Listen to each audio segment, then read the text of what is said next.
How to log into US Bank online account. Hi guys, welcome to our channel. Let's begin. The first step is to open up any web browser and search for usbank.com. Then on this website, click on the login option.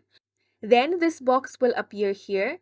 First, select the account type. So you can click on the drop-down menu to select your account type. If you are going to log into your online banking account, then you can simply choose online banking. Then enter your username. If you want your username to be remembered, check this box. Now go ahead and enter your password. You can click on the show button here to reveal your password so that you can check it.